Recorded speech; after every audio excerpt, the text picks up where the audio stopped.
Roy Lichtenstein, one of the masters of American pop art, died yesterday in New York City.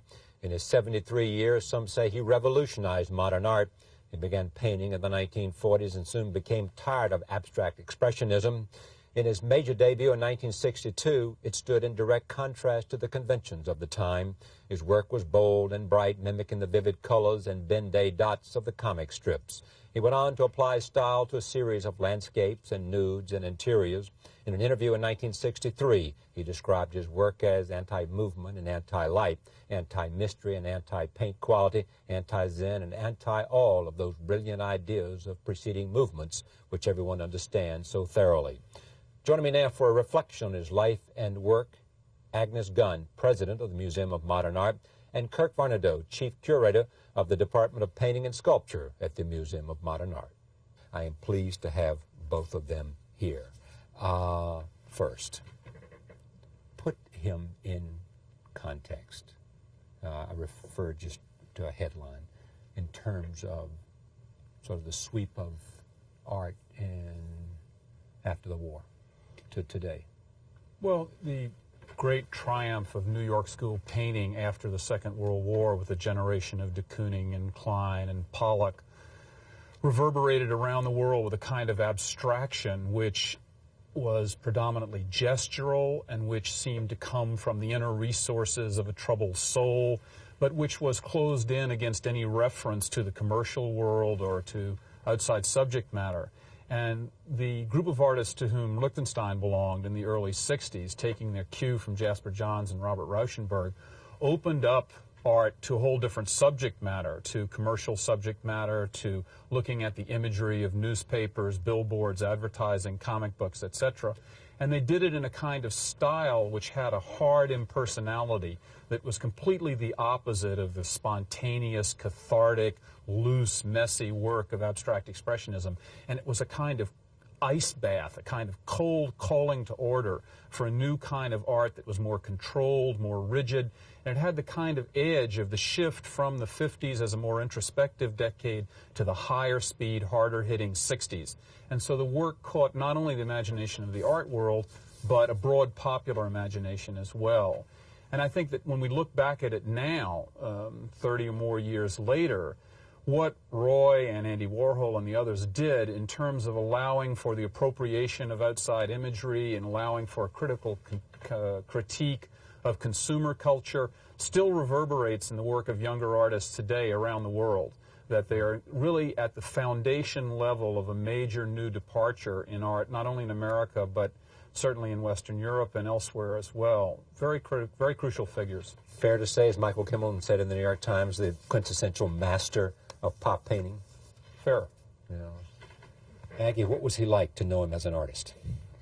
Well, I loved, I guess, his expanse. Yes. As an artist, the fact that one could say, I put him down by saying it was just a parody of the comics, and Kirk so beautifully described that it was more, but to me it was much more, because I could never separate his work from him as an artist. He had such a wry and fun sense of humor about himself as an artist, himself as a person. He was a very modest man, considering how popular he was in an artist, and he was recognized on the street. Many artists, like movie stars, are not recognized. Roy was, and he used to sort of say in such a charming way that it was great to have somebody come up to him and say they knew who he was. He also had this generosity that I think all of us so admired in him, generosity of gifts of his work, of gifts of his money, of gifts of his time to so many different organizations, that I think that was the breadth that I enjoyed. But my best thing was being able to live with Masterpiece, which was a masterpiece. It said, well, Brad, this is a masterpiece. Soon you'll have all New York clamoring for your work. And when we brought it down from Concord and moved to New York and hung it, I thought, well, this has got to be the right place for it, and it's got to be about Roy. And it gave me the same happiness, as well as I loved it as a painting, that Roy did, and his wife Dorothy, who I think always made everyone feel good about knowing them and being with them. This death was unexpected and a shock to friends and people. Roy seemed forever young. It's always startling to realize that he's almost 7 or 8 years older than Jasper Johns, that he was an artist in his early 70s. He always seemed elfin. He had a twinkle in his eye. He had a mischievous kind of irreverence. At the end of his life, he was wearing his hair in a ponytail. He was always incredibly trim, vigorous, forceful, and you just thought he was going to go on forever. Just as his art had a continual freshness, he never seemed to flag for a minute. He was absolutely the same all the years that I knew him, and no one suspected the least sign of an infirmity or weakness in him. He was cut down at the knees in the middle of going on. Let me just introduce this. This is a film made available to me courtesy of Checkerboard Foundation about Roy and his work. And this is him painting a mural at Creative Artists Agency in Los Angeles. And you will see Bob Rauschenberg come in near the end of this clip. Take a look at this. Roy Lichtenstein in Los Angeles, where he's painting a mural at CAA. This building is so much about architecture. It isn't Bauhaus architecture, but it has some relationship to it, that I thought the two architectures would go together. And also the Schlemmer has the appearance, this particular thing, of maybe people going up to the movies or something like that.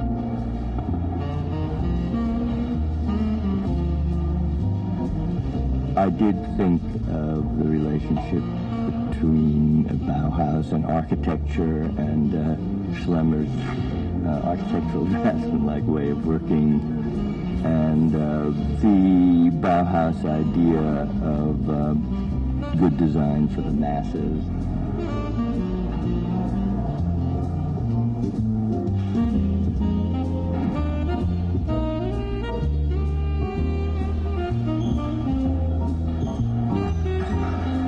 I guess what it is this mechanical way of working he uses, and how that relates to my way of working, and that made it usable.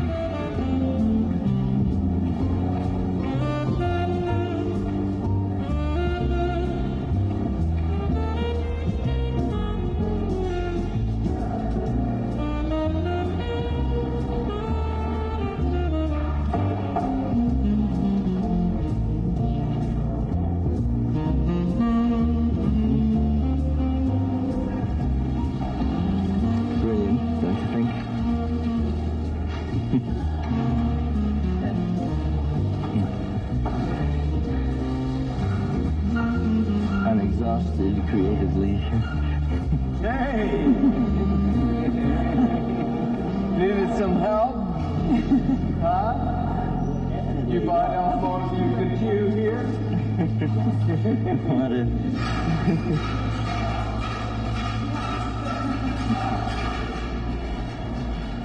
How you doing? Did you see what? How you doing? So, well, just tell me where you want them. Just a few big juicy brush strokes anywhere. Any particular color? Doesn't make any difference. Not anymore, right?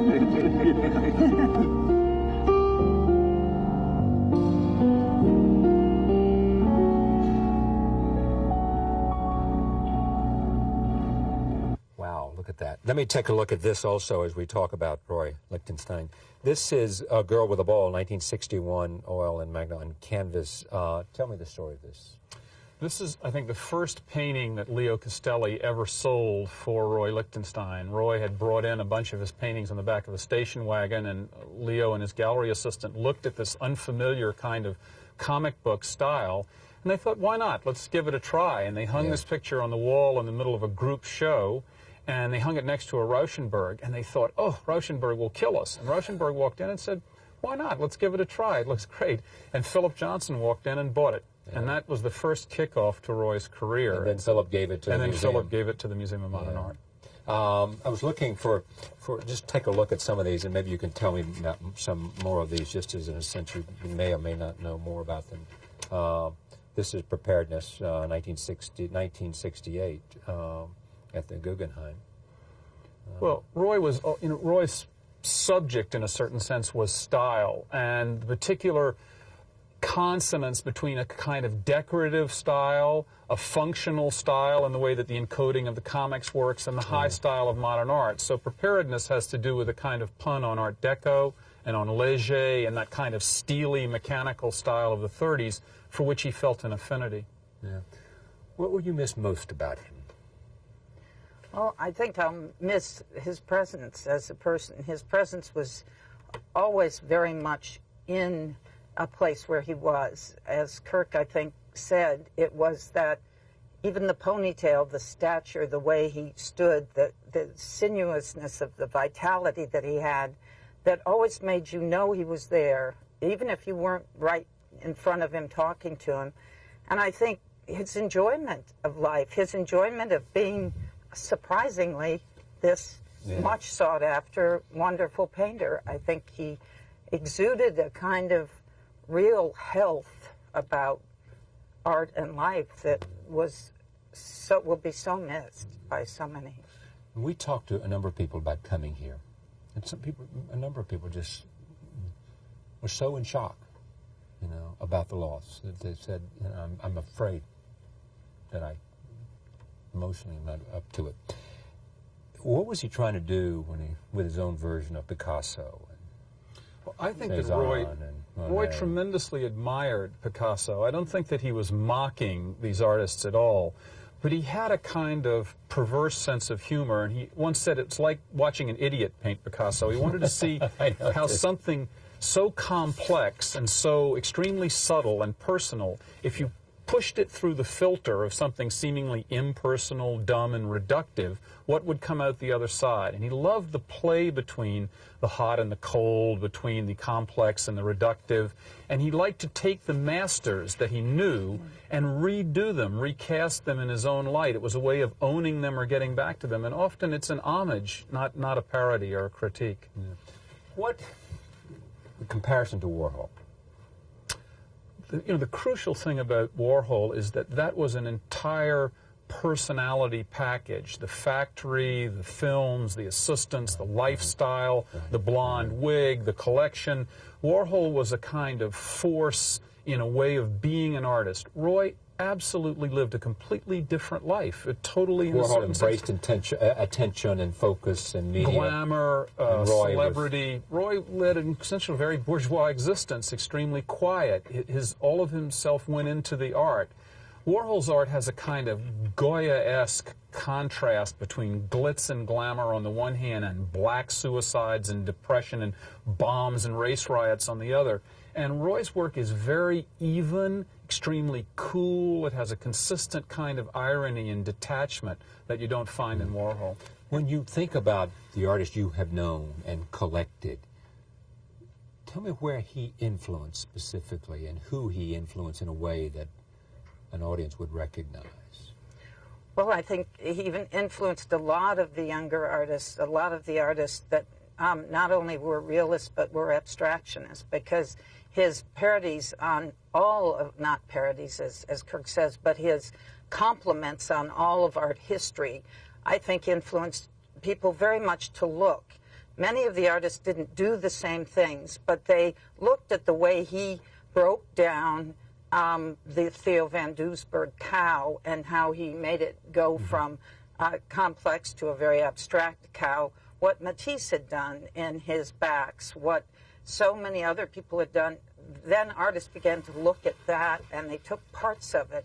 And I think an artist so distant, you would think, as Brian Hunt, for instance, took a lot from Lichtenstein, just from that wonderful brush that looked like a piece of bacon, that piece of brushstroke. A lot of Brian Hunt's work comes from that. Now, they don't directly do the same thing, but they did take from it. But, of course, Kirk would better say that. I want to come back for a final remark with you, Kirk, in just a moment. But here is another clip from this film by the Checkerboard Foundation. Take a look.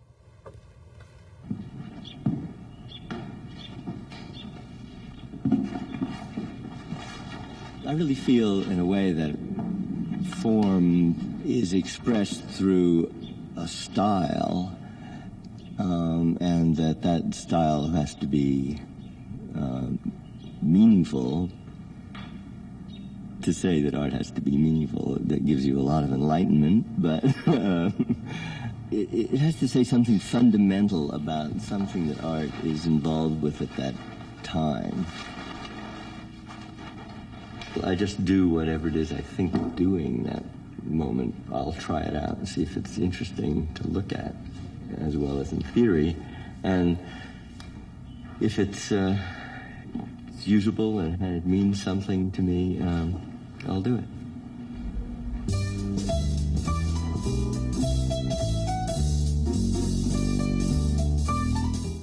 Sum this up for me. 73, quintessential master of pop art. What else should we say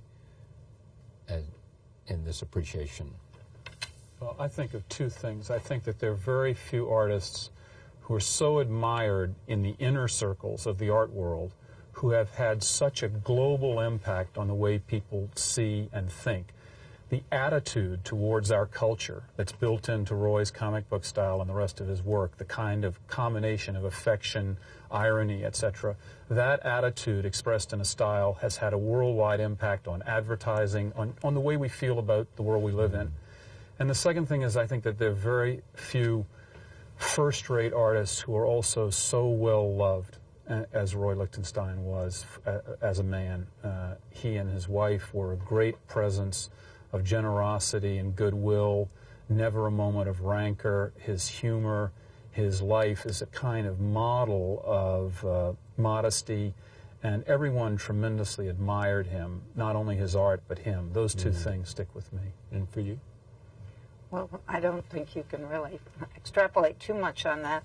I think that I would just add the fact that I think what he did for me with art history was that he looked back at all of art history, many different painters, many different points in art history. I would take, for instance, German Expressionism, where he did a whole series of works from there, of woodcuts. He gave a whole new, I think the German Expressionists did a marvelous job in making these woodcut prints, but he made, you see, a whole different aspect of that, and I guess it's that he made, for somebody that likes art as much as I do, you know, a whole other dimension to that world, and so I will always remember that. Thank you, Aggie. Thank you, Kirk. Roy Lichtenstein dead at 73. We'll be right back. Stay with us.